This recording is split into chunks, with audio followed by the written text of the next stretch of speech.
Hello my dear students. Today we are going to start first chapter from second book of class 11, that is Snapshot. The topic is The Summer of the Beautiful White Horse, which is written by William Saroyan. Before we move into the understanding of the topic, let us know a bit more about William Saroyan. William Saroyan was born in the year 1908 and he died on 1981. He is one of the well-known American fiction writers. He took inspiration from the writings of his father and started writing short stories at very early age. His stories first appeared in the Overland Monthly. A number of his stories portray his childhood experiences among the American Armenian fruit growers of the San Joaquin Valley. Some deal with the feelings of rootlessness of the immigrants. Being the son of an Armenian immigrant, he knew what it was to be an immigrant. The Summer of the Beautiful White Horse brings out vividly the vivacious and never-say-die spirit of the Armenian people. Let's discuss very important point of the story, and that is theme. The theme of the story is clash of cultures between old generation and new generation. Next point is honesty is priceless. Last point is pain of immigration. We will discuss all these three one by one in this story. Let us find out who all are the characters in this story. First main protagonist is Aram, who is of 9 years. Then Murad, who is cousin brother of Aram. He is of 13 years. Next is Uncle Koshov, who is a bit eccentric. Then John Byros, a farmer. Aram is very passionate about horse riding, but because of poverty of their tribe, Garoclanian tribe, he is not able to accomplish his dream. Then we see Murad, who is a bit eccentric, who wants to live his life, who is not bound by the poverty. He is a kind of person who will act first and think later. But one thing we must keep in mind, that Murad is a kind of person who will live his life according to his rules and regulations, but he will make sure that no severe damage is caused to anyone. Next is Uncle Khoshov, who was a crazy fellow. He would get irritated very easily, and he was a very impatient man. He used to utter a refrain, that is, "It is no harm, pay no attention to it." He is an impractical man who is least bothered about others' pain and sufferings. The story's last protagonist is John Byros, who is a very hard-working farmer. With his hard work, he has possessed a horse, and he never says no to hard work, and he is very much conscious about his possession. Not only that, he is a sociable person, because in order to mix with Armenian people, he learned Armenian language when he was an Assyrian. Now we are ready with the theme, our characters. Let us start with the main story. Students, one day when Aram was sleeping, Murad knocked his door and he asked him to come out of his house quickly. And when Aram looked out of the window, he found Murad was sitting on a horse, beautiful white horse. He could not believe his eyes. He thought that he was still dreaming, but it was not a dream at all. Then he thought that their family is very poor. they cannot buy any horse. Okay, so Murad must have stolen the horse. Then suddenly he remembered that Garoglanian tribe members' principle is not to steal and be trustworthy. And here he thought that Murad cannot steal a horse because of the reputation of the Garoglanian tribe. But when he was in dilemma whether to come and join Murad or he should report the stealing to someone else, Murad called him again.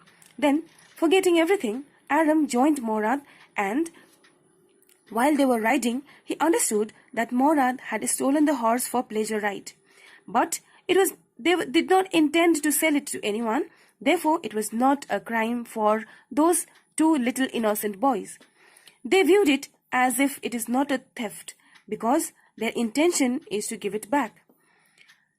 Here we find Aram was invited, and he sat behind Murad and learned and enjoyed horse riding. Now Aram wanted to try horse riding all by himself, but the horse did not allow. The horse did not allow, and he was thrown away and he fell down. Okay. Murad said that it took entire 1 month to train that horse. So easily he is not going to be tamed by Aram. It will take time. So what did they do? Every morning they used to enjoy horse riding, and then they used to hide it to a place. Okay, so this happened for many days, and both of them were very happy. In this way, they were able to fulfill their desire without letting anyone know about this act. Okay, then we find entry of Uncle Koshov. Uncle Koshov is a specimen of crazy streak in the family. This Uncle Koshov is a bit unique person in the family because he is impractical person, he is eccentric person who does not have any connection with logic, rationality, etc. He is heavy person, okay? He has big mustache and black hair, and his voice is very uproarious. Okay, he is very loud, he is voluble and impatient. He cannot tolerate any situation. Okay, he wants result as quickly as possible. He, for anything, be it very disastrous, be it very dangerous, he is going to utter his refrain or repeated lines, that is, it is no harm, pay no attention to it. Okay, and this is uttered when his own house was in fire. Okay, one day he was sitting in a saloon, and that time his son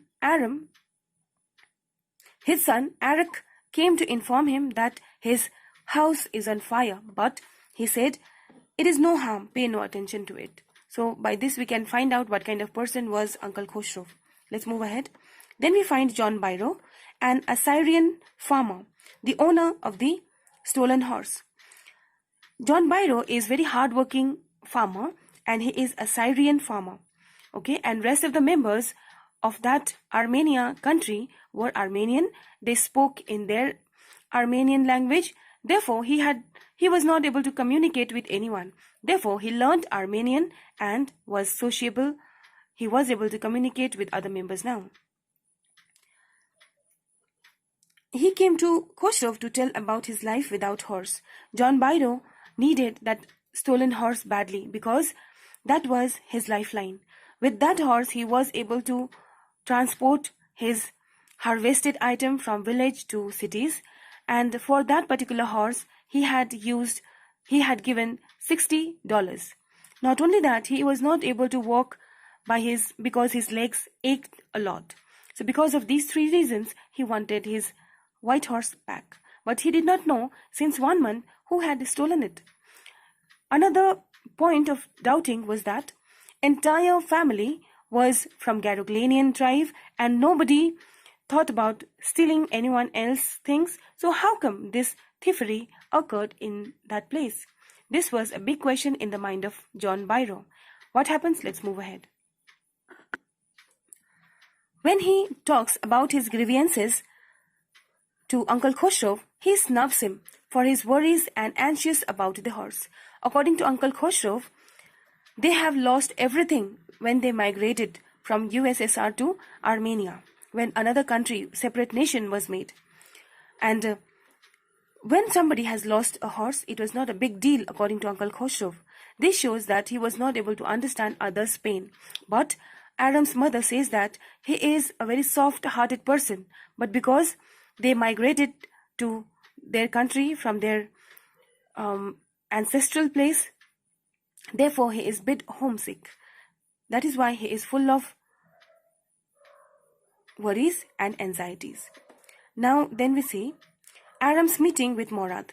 Now see, when this conversation of Uncle Koshov and John Byros was going on, Adam was there. He was able to listen to their conversation and he could make out that it was Murad who had stolen the horse of John Byros since 1 month.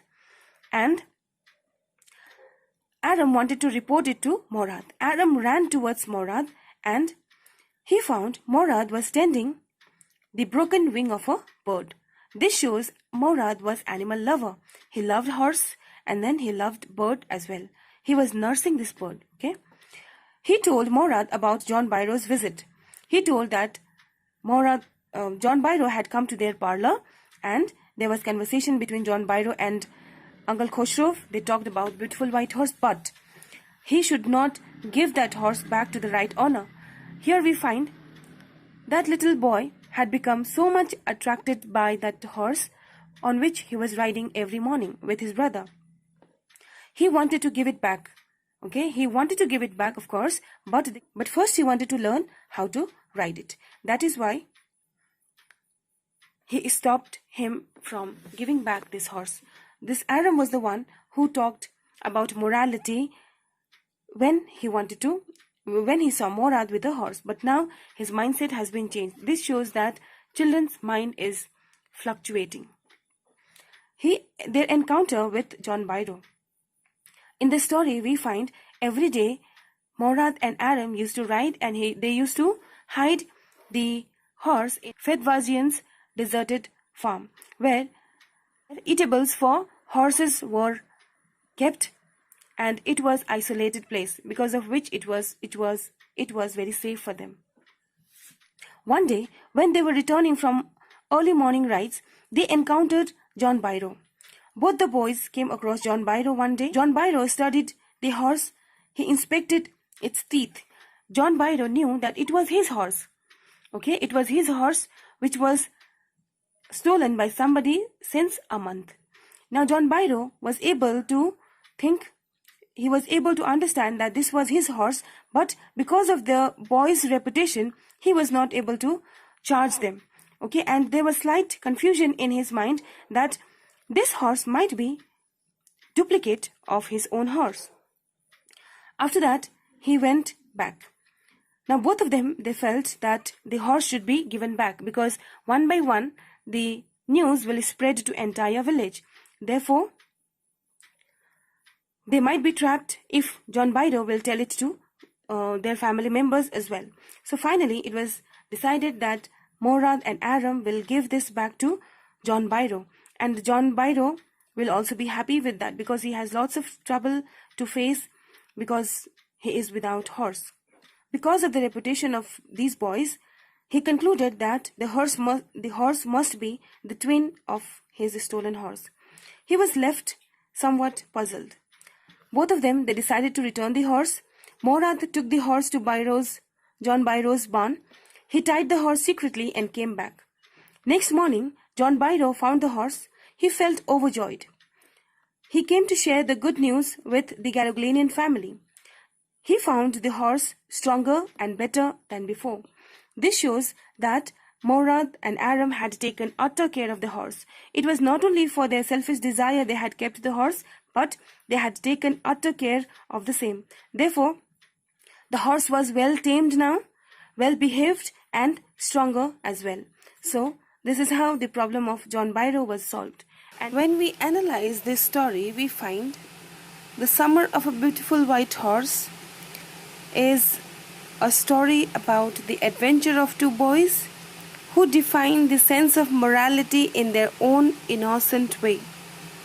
The boys know that they belong to a tribe which takes pride in honesty, and that no member of the tribe can be a thief. And yet, one of them steals a horse, that is Murad.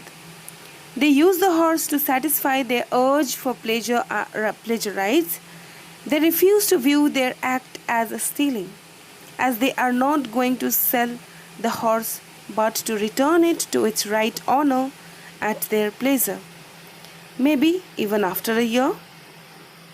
The story brings home the point that it is not easy to decide what is right and what is wrong. The irony and humor involved in the story makes it quite interesting, in spite of the lack of actions. In this story, we further get to see that there is a contrast between old world based on value like simplicity and honesty, and the new world in which old values are being replaced by the new. We are made to realize that there might come a time when the youngsters like Aram and Murad would move away from the values of the community. At last we see both the boys, Aram and Murad, were deeply conscious of the values of their tribe. They knew that they were known for their absolute honesty.